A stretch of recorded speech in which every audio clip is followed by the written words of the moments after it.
प्यारे बच्चों, आज के इस वीडियो में आपको बताने जा रहा हूँ कक्षा 1 का है हिंदी बुक। इसमें है पाठ 14।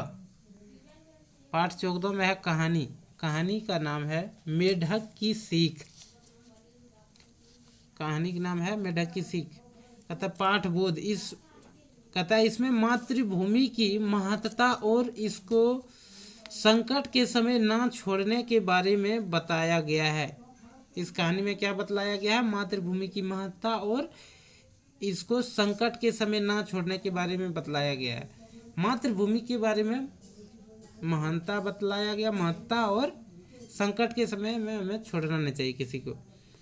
कहानी है, एक वन में एक सुंदर झील थी। एक वन में क्या थी? एक सुंदर झील थी। उसमें बहुत सी छोटी बड़ी मछलियां, मेढक, कछुए एवं अन्य जलीय जीव सुखपूर्वक रहते थे। कहाँ रहते थे? एक मैंने झील थी, झील में सब रहते थे। क्या क्या झील में रहते थे? उसमें बहुत छोटी मछली भी रहती थी और छोटी बड़ी मछलियां, मेढक, कछुए एवं अन्य जलीय जीव सुखपूर्वक रहते थे। कैसे रहते थे? मैंने सुखपूर्वक रहते थे। झील के किनारे छायादार पेड़ लगे थे। झील के किनारे क्या लगे थे? छायादार पेड़ लगे थे। उन पेड़ों पर दूर दूर से पक्षी आकर बसते थे। और झील के किनारे क्या थे?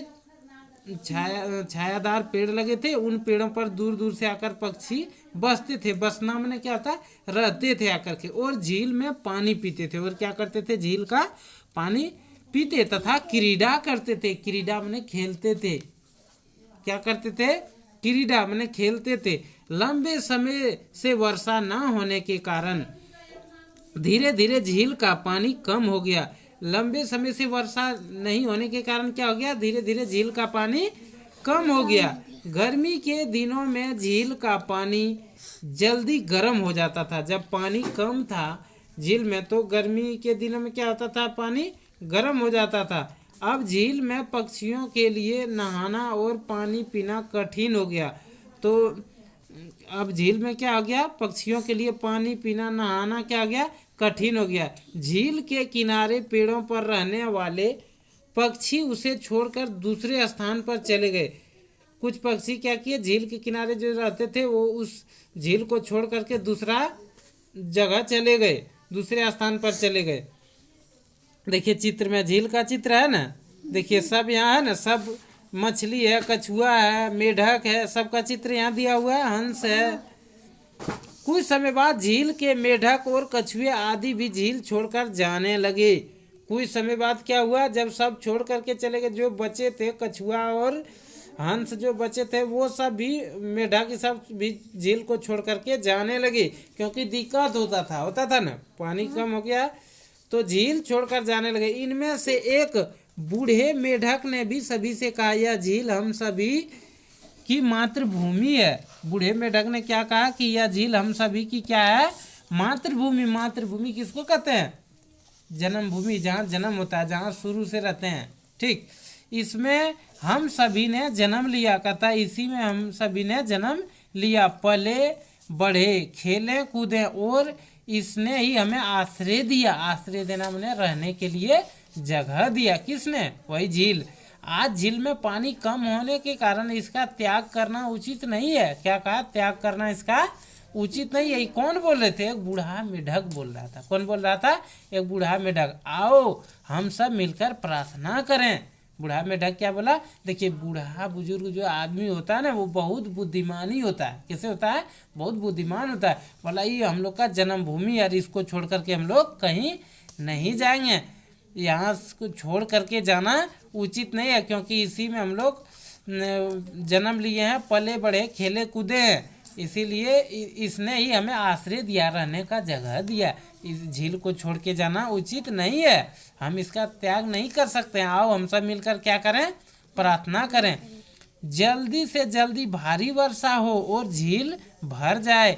उस बूढ़े मेढक की बात किसी ने नहीं सुनी और वे सभी झील छोड़कर चले गए। और उस बूढ़े मेढक की बात किसी ने नहीं सुनी। बहुत आदमी ऐसे होता है कि बूढ़ा आदमी की बात पर ध्यान नहीं देता, तो वही वो बूढ़ा मेढक का बात पर ध्यान कोई नहीं दिया। सभी क्या हुए, झील छोड़कर चले गए। बूढ़ा मेढक और मछलियां झील में ही रह गए।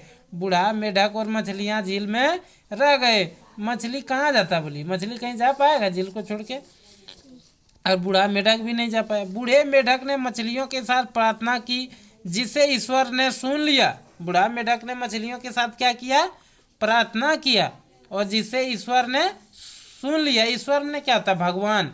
भगवान ने मछली और मेढक का प्रार्थना को सुन लिया। अगले दिन भारी वर्षा हुई। अगले दिन क्या हुई, भारी वर्षा हुई। देखिए चित्र में पूरा वर्षा हो रहा है ना। मेढक प्रार्थना किया और मछली किया था, बाद बाकी सब छोड़ के भागिए न गया झील से। अगले दिन भारी वर्षा हुई। देखिए चित्र में भारी वर्षा हो रही है ना। झील को पानी से भरा हुआ देखकर वहां से गए हुए पक्षी, मेढक, कछुए आदि वापस आ गए। फिर से झील को भरा हुआ जब देख लिया पानी से, तब तो अब सब कठिनाई दूर हो गया, परेशानी खत्म हो गया ना। जब झील भर गया पानी से, तो सब फिर वापस आ गए। पक्षी, मेढक, कछुए आदि वापस आ गए। बूढ़े मेढक ने सबको स्वार्थी बताया। सबको, जीव जंतु को क्या बतलाया, स्वार्थी बताया, और कहा कि हमें कष्ट होने पर भी अपनी मातृभूमि का त्याग नहीं करना चाहिए। सबको बताया कि हमें कष्ट, कितना कष्ट हो जाए फिर भी अपना मातृभूमि को नहीं छोड़ना चाहिए, त्याग नहीं करना चाहिए। बूढ़े मेढक की बात सुनकर सभी लज्जित हुए। बूढ़े मेढक की बात सुनकर सभी क्या हुए, लज्जित हुए। उन्होंने आगे से झील ना छोड़ने का संकल्प लिया। उन्होंने आगे से क्या किया, झील ना छोड़ने का संकल्प लिया। तो विशेष शिक्षा, इस कहानी से क्या शिक्षा मिला, बच्चों हमें अपना मातृभूमि को नहीं छोड़ना चाहिए। छोड़ना चाहिए क्या, मातृभूमि को महत्व देना चाहिए और उसे छोड़ना नहीं चाहिए, क्योंकि जहाँ जन्म हुआ, जहाँ से शुरू से रहे, वहाँ मेरा हक बनता है। हक बनता है ना, फिर दूसरी जगह हम नहीं रह सकते। कैसा लगा कहानी?